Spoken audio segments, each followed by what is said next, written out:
Horatio Nelson was one of the most famous sailors in British history.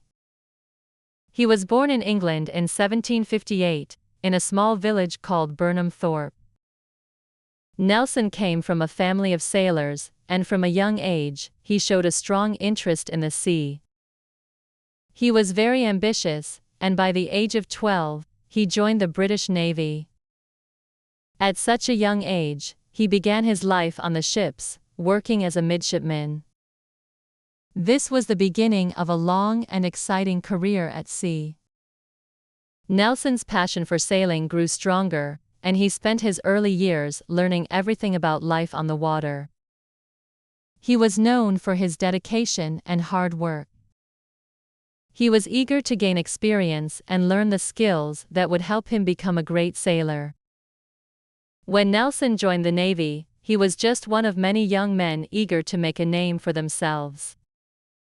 The British Navy was powerful, and many countries depended on its strength to protect their interests.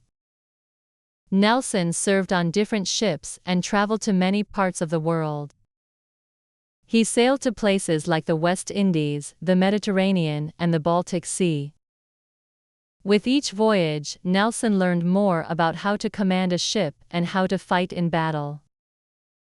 He was a quick learner and showed great promise.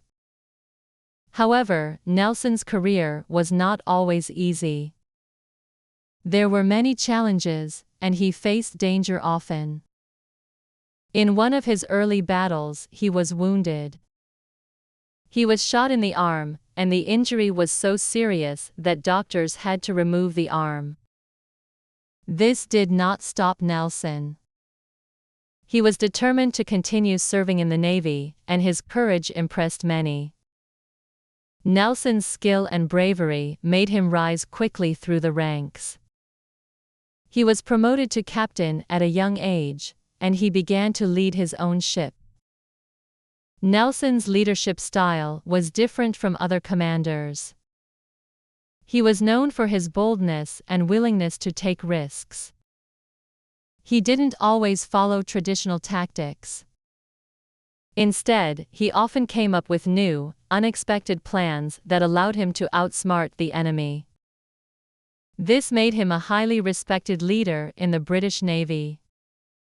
He was also known for his personal courage. He led his men into battle, always showing bravery even in the most dangerous situations. One of Nelson's first big victories was at the Battle of Cape St. Vincent in 1797. This battle took place off the coast of Portugal. The British Navy was fighting against the Spanish fleet. At one point in the battle, Nelson took a small group of ships and attacked the Spanish from a different angle. This unexpected move helped the British to win the battle. Nelson's actions were praised, and he was promoted for his bravery. However, despite his success, Nelson's career was not always smooth. He faced many challenges, including more injuries. In another battle, Nelson lost sight in one of his eyes after being hit by a cannonball. Yet, he refused to let this injury stop him. He continued to serve in the Navy and became even more determined to win important battles. In 1798, Nelson achieved another great victory in the Battle of the Nile. The British Navy was fighting the French fleet in the Mediterranean Sea. Nelson had been given the task of stopping the French, who were trying to expand their power in Egypt. Nelson carefully planned his attack, taking the French by surprise. He managed to destroy the French fleet, which was a major victory for Britain. This battle made Nelson famous, and he became a hero in Britain. People celebrated his bravery and clever tactics. He was even given a hero's welcome when he returned to England. In 1805, Nelson faced the greatest challenge of his life, the Battle of Trafalgar. At this time, the French and Spanish fleets had joined forces to defeat the British Navy. The British were outnumbered, but Nelson was not afraid. He developed a plan that divided his fleet into smaller groups to attack the enemy from different directions. The battle was fought near Cape Trafalgar, off the coast of Spain. The British fleet fought fiercely, and Nelson's tactics proved to be successful. The French and Spanish fleets were defeated, and the British Navy gained control of the seas. However, Nelson was seriously wounded in the battle. A French sniper shot him in the back, and the injury was fatal. Nelson died on board his ship, HMS Victory, just after hearing the news of his victory. He was buried with great honor in St. Paul's Cathedral in London. Despite his death, Nelson's victory at Trafalgar was a turning point in history. It secured Britain's control of the seas and protected the country from future invasions. The Battle of Trafalgar was one of the most important naval battles in history. Nelson's tactics and bravery were key to Britain's success.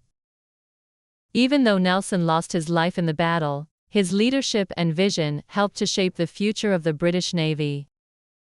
Nelson's legacy lives on. In London, a large column called Nelson's Column stands in Trafalgar Square to honor his memory. This monument is one of the most famous landmarks in the city. It is a symbol of Nelson's courage and the strength of the British Navy. People visit Trafalgar Square every year to remember his achievements. Nelson's name is also found on many ships, streets, and buildings across Britain. He is remembered not only for his military success, but also for his character and leadership. Nelson's story has inspired generations of sailors, soldiers, and leaders. He is known around the world as a hero of the sea. Horatio Nelson was a man who gave everything for his country. He showed that with courage, determination, and smart planning, even the most difficult challenges can be overcome. His life was filled with battles, injuries, and sacrifices. But through it all, he remained committed to the British Navy and to protecting his country. His story continues to teach us valuable lessons about leadership, bravery, and sacrifice.